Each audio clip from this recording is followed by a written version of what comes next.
let's introduce you to the 35 numerical modifiers that are found in the CPT book.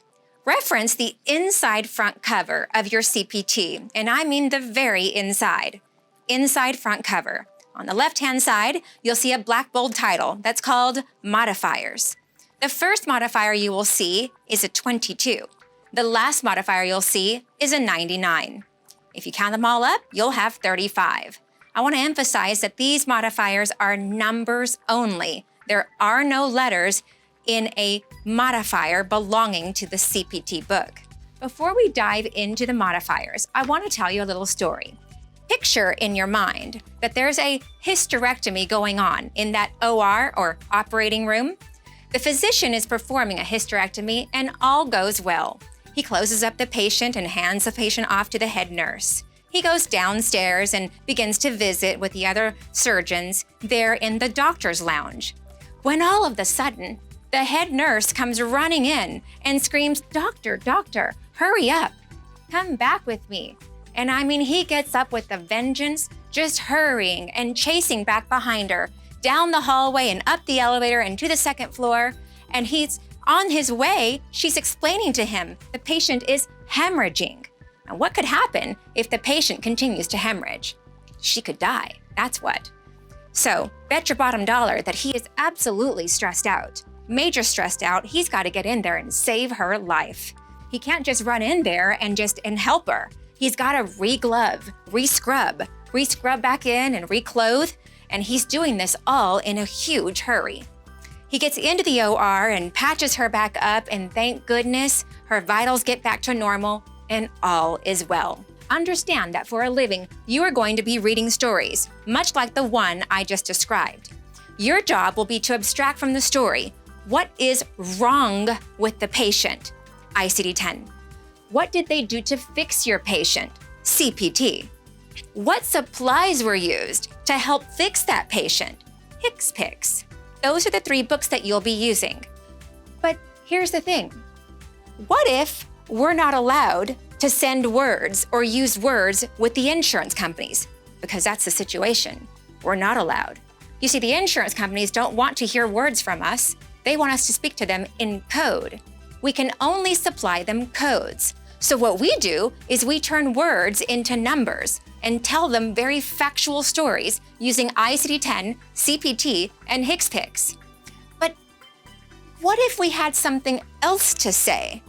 Wasn't there an unplanned return to the OR? Wasn't there an unplanned return to the OR? Absolutely. How do we tell the insurance company that there was an unplanned return to the OR? Welcome to the modifiers. This is the only other way we can speak to the insurance companies without using words. For anything and everything additional or above and beyond that you have to say, above and beyond the diagnosis, the procedure, and the supply, there will be a modifier. Here's the thing. Do me a big favor and memorize these 35 modifiers. You don't have to memorize these modifiers prior to the exam, but you absolutely want to memorize them prior to entering the industry. It is critical that you know them prior to entering the industry. Because picture this, understand this. Had you been reading that story a while ago, the same one I told, and you were abstracting from the story what was wrong, what they did to fix, and what supplies were used, if you did not have those modifiers memorized, you'd have been up a creek. You'd have not known. You'd never know to choose modifier 78 and append it or place it back behind the CPT code on the CMS 1500 claim form. And think about it. Do you think that you might have left some money on the table? Absolutely. Modifiers, a very big deal. Memorize these 35 modifiers. Use those flashcards that came with the kit anytime and any chance you get. Let's play a little game with you. All right, here we have some modifier scenarios. What we're gonna do is I'm gonna read the question and you're gonna tell me the modifier. Make sure that you're looking at the inside front cover of your CPT to be able to come up with the right modifier. When a procedure was done on the left and right fallopian tubes. Here we have modifier 50. When the procedure is carried out in stages. Once again, here we have modifier 58. When the procedure has to be discontinued, out of the blue, unexpected, it's discontinued. Here we have modifier 53. When the decision for surgery was made in addition to the doctor's office visit. Once again, here you got it, modifier 57. How about when a service or a procedure was rendered by 2 surgeons? Once again, you got it, modifier 62. Here we have when a blood sugar test has to be repeated. And yet again, you're right again, modifier 91. Next, we have when the doctor makes an unplanned return to the OR. Now, you already know that one, modifier 78, just like in the hysterectomy example that we just gave. I want to take you to the guidelines at 12001. Let's all look for 12001 in your book. You will find a red title that says Repair Closure. Get out an orange highlighter and let's highlight this term underneath the word definitions. This term will be italicized. It will say simple. Let's highlight in orange the word simple, 1-layer closure. Let's grab a green highlighter and let's highlight now this word intermediate, deeper layers of subcutaneous, heavily contaminated, extensive cleaning, and removal of particulate matter. Let's also handwrite the word layered closure. Understand that anytime you see a layered closure in your story, it's intermediate. Let's grab a blue highlighter. Let's highlight the italicized word complex.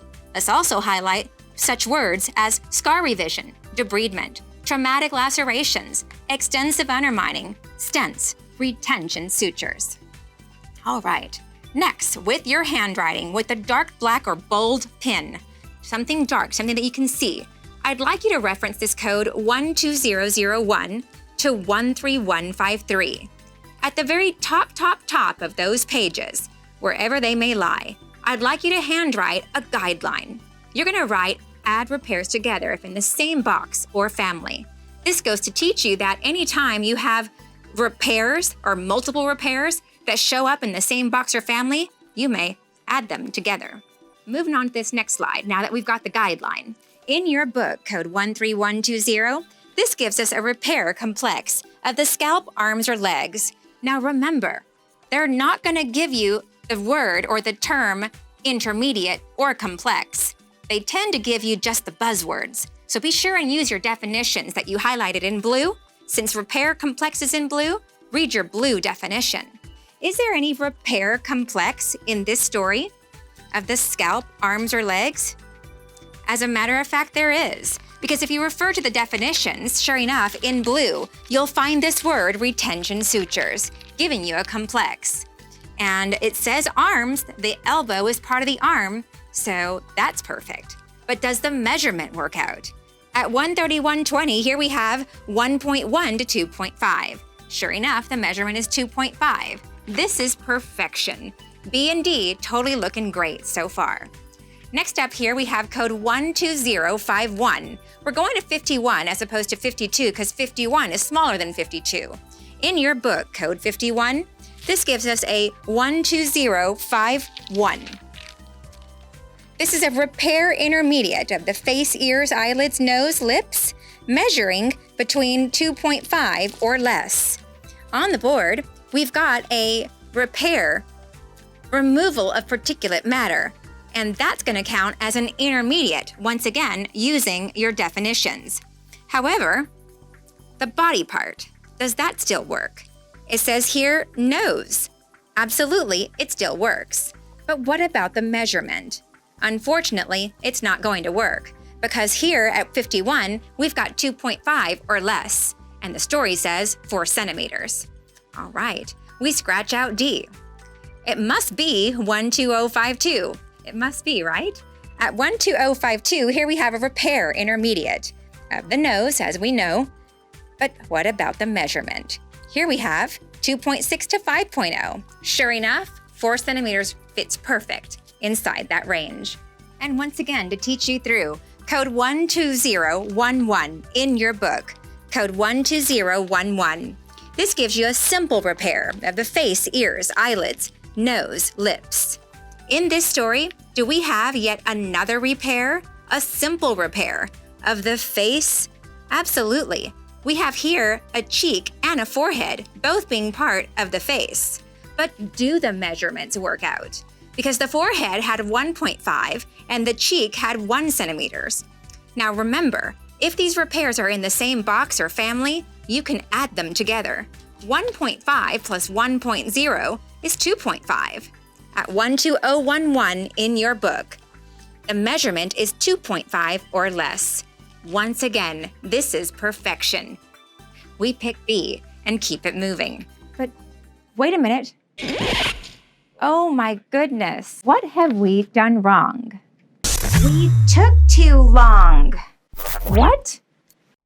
Don't forget, this is a time test. Oh no. Any idea why people fail the exam? Uh-oh, you guessed it. It's because they run out of time. Oh, guess what? I'm gonna teach you how to get to the answer in less than, wait for it, 30 seconds. Huh? Listen, my job is to get you to the interview. Do I have your attention? It is very difficult to pass this national board exam on your first try or any try at all based on knowledge and knowledge alone. You've gotta have a strategy, a beat the clock strategy. I have an idea. The worst thing we can do is read stories aimlessly. No way. We're just going along. Let's go see what's going on in this story. We need to have an intention in our minds. And you wonder why Miss Ortega's students always pass their exams on the first try. It's because of all these concepts that I'm sharing with you. Take them all from me. Please listen up, because I'm gonna teach you something brand spanking new. You ready for it? Brace yourselves. Here it is. In order to beat the clock, this is massive. Take 2.